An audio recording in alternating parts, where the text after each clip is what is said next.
এটা বাংলাদেশের জন্য লজ্জার, বিএনপির জন্য লজ্জার, প্রধানমন্ত্রী তারেক রহমান আপনার জন্য লজ্জার।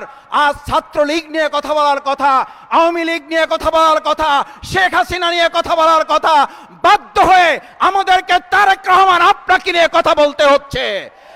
প্রতিবাদে আজকের এই বিশাল বিক্ষোভ শেষে ছাত্র গণজামায়াতের সংগ্রামী সভাপতি, ছাত্র জনতার প্রাণপ্রিয় নেতা, মেধাবী ছাত্রনেতা, কেন্দ্রীয় সভাপতি জনাব নুরুল ইসলাম সাদ্দাম, ইসলামী ছাত্র শিবির বাংলাদেশ জামাত ইসলামীর সংগ্রামী নেতৃবৃন্দ, আমার সামনে উপস্থিত আবু সাইদ মুগ্ধের সংগ্রামী উত্তরসূরিরা, আসসালামু আলাইকুম রহমতুল্লাহি ওয়া বারাকাতুহু।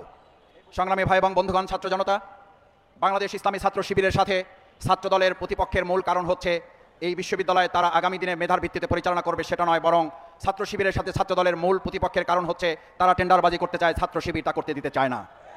ছাত্র দলের সাথে ছাত্র শিবিরের প্রতিপক্ষের মূল স্লোগান সেই 2024-এর আজকের এই 5ই আগস্টই ফায়সালা হয়ে গেছে।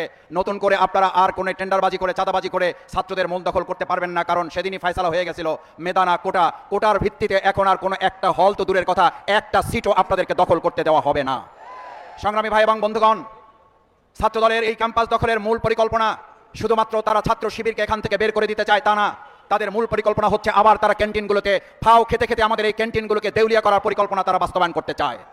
সেই জন্য আসুন, গণভোটের গণরায় বাস্তবায়নের আজকের 2024-এর 5ই আগস্ট, যেদিন আমাদের বিজয় উৎসব পালন করার কথা, সেদিন ছাত্র দলের বিরুদ্ধে আজকে এখানে বক্তব্য দিতে দাঁড়াবার এটা বাংলাদেশের জন্য লজ্জার, বিএনপির জন্য লজ্জার, প্রধানমন্ত্রী তারেক রহমান আপনার জন্য লজ্জার। আজ ছাত্রলীগ নিয়ে কথা বলার কথা, আওয়ামী লীগ নিয়ে কথা বলার কথা, শেখ হাসিনা নিয়ে কথা বলার কথা, বাধ্য হয়ে আমাদেরকে তারেক রহমান আপনাকে নিয়ে কথা বলতে হচ্ছে।